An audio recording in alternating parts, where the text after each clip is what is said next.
আমার এই কিফে ফ্রেমটা সিলেক্ট হওয়াতে খুব ভালোই লাগছে, কারণ আমি তো বম্বে থাকি। বম্বেতে আমি যখন বললাম কিফে আমার ফ্রেমটা সিলেক্ট হয়েছে, তখন অন্য একটা অনুভূতি পেয়েছি। সবাই দেখলাম কি আমাকে মানে অন্যরকম একটা রেসপেক্টেবল ইয়েতে দেখছে। আমি বলি কিফে ফিল্মটা সিলেক্ট হয়েছেন কেন? কলকাতা ফিল্ম সিলেক্ট হওয়ার কলকাতা একটা রেকগনিশন পাওয়া is a different thing for the rest, if you want to be a film maker for the rest of India, right? আর আমার এই ফিল্মটা পরবাসী ত্রিপুরায় শ্যুট হয়েছে। এটা 16 দিন ডুম্বুর জেলাতে, ডুম্বুর জলাতে শ্যুট হয়েছে। আর কলকাতায় শ্যুট হয়েছে 5 থেকে 6 দিন। আর ফিল্মটা অ্যাকচুয়ালি মাইগ্রেশনের উপর একটা গল্প, যেখানে একজন নিমাই মাস্টার বলে যে মাস্টারমশাই, যিনি তো ওনার নিজের দেশ থেকে ওনাকে তাড়িয়ে দিয়েছিলেন বিকজ অফ কমিউনাল ভায়োলেন্সের জন্য। উনি তারপর ত্রিপুরাতে এসে থাকতে শুরু করলেন। ওখানে পাহাড়িদের সাথে উনি বসবাস শুরু করলেন। ওখানে উনি স্কুলও করলেন। ওখানে উনি বিদ্যুৎও নিয়ে এলেন।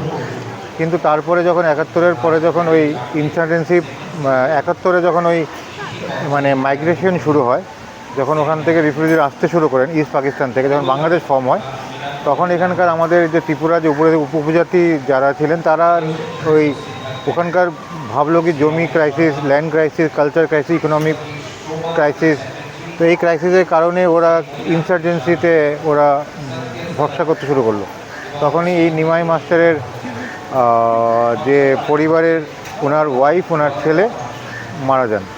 তারপরে উনি ওখান থেকে ওনার ছেলের মানে ওনার নাতি আর ওনার ছেলের বউকে নিয়ে উনি সমতল জায়গাতে চলে আসেন। তার আগে যখন উনি বাংলাদেশ থেকে যখন উনি মাইগ্রেট করছিলেন, ইস্ট পাকিস্তান থেকে যখন মাইগ্রেট করছিলেন, তখন ওনার আসার সময় ওনার মেয়ে হারিয়ে যায়। মেয়ের নাম হচ্ছে অসীমা। অসীমাকে একটা মুসলিম ফ্যামিলি রেস্কিউ করে, বড় করে, কিন্তু কখনো ধর্ম, কখনো কনভার্সনের জন্য কখনো বাধ্য করে না। শুধু নামটা বদলায় কেন, যদি হিন্দু নাম শুনে তখন হতে পারে ওখানকার যে কমিউনাল ভায়োলেন্সে যারা রাইটার্স যারা ওরা হয়তো একটা আরেকটা থ্রেট হতে পারে। অ্যাকচুয়ালি ও থ্রেট ছিল। তো সেই কারণে ওনার নামটা চেঞ্জ হয়। বড় হওয়ার পর এই অসীমা অমিনার ভাই যে আছে, যে যে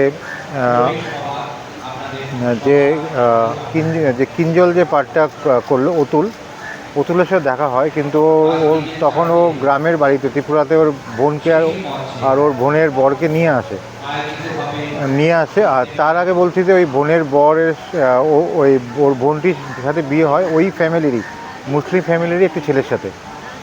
তখন ত্রিপুরাতে ওরা আসে চিকিৎসার কারণে, ওরা ত্রিপুরা একটা গ্রামে আসে, ওখানে ওদের ট্রিটমেন্টের জন্য আসে। তখন ওর ভাইয়ের সাথে ওর দেখা হয় হসপিটালে। তখন ওর ভাই ওকে নিয়ে আসে ওর বাবার সাথে দেখা করার জন্য।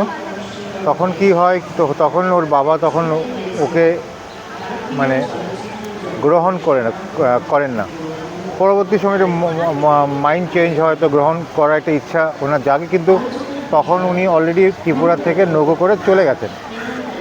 তো সেদিনই ওই উগ্রপন্থী অ্যাটাকটা হয়, ইন্টেলিজেন্সি অ্যাটাকটা হয়। তখনই ওনার ওয়াইফ মারা যান আর ছেলেকে কিডন্যাপ করে নিয়ে যায় ইনসার্জেন্সিরা, যারা উগ্রপন্থা যারা বিশ্বাস করেন, নিয়ে তখন ওনাকে কাচের গুঁড়োর সাথে জল মিলিয়ে খাইয়ে তারপর ছেড়ে দেয়। ওই র্যানসাম মানি নিয়ে ছেড়ে দেয়। তারপর উনি চলে আসেন হসপিটালে, ওনার মারা যান। তারপর সব কিছু শেষ হয়ে যাওয়ার পরে তখন ওখানকার যে গ্রামবাসী বা ওখানকার উপজাতিদের সর্দার যে ওনাকে শেল্টার দিয়েছিলেন আজ থেকে 15 বছর আগে, এই 15-20 বছর আগে, এই উপজাতি এই সর্দারেই তখন, আর এই উপজাতি সর্দারের মেয়ের সাথেই ওই ওনার অতুলের বিয়ে হয়েছিল। তখনই বললেন যে আপনি তো আপনার কাউকে বাঁচাতে পারছেন না, আপনি আমার মেয়েকে বাঁচাতে পারবেন কি না, বা আপনার নাতিকে বাঁচাতে পারবেন কি না। তখন বলছে, মাস্টারমশাই আপনি চলে যান এখান থেকে, গ্রাম থেকে, আপনাকে আমি আর বাঁচাতে পারবো না, কারণ এইসব লোকগুলি আমাদের কন্ট্রোল নেই। তখনই উনি ওখান থেকে ছেড়ে একটা সমতল জায়গাতে চলে যান, যেই জমিটা হচ্ছে বাংলাদেশ আর ভারতের মাঝে একটি জমি। ওখানেই ফিল্মটা সমাপ্ত হয়। অডিয়েন্সের রিয়াকশান তো ব্যাপক পাচ্ছি আমি, কারণ কিছু অডিয়েন্স দেখলাম কি কানেক্ট করতে পারছে।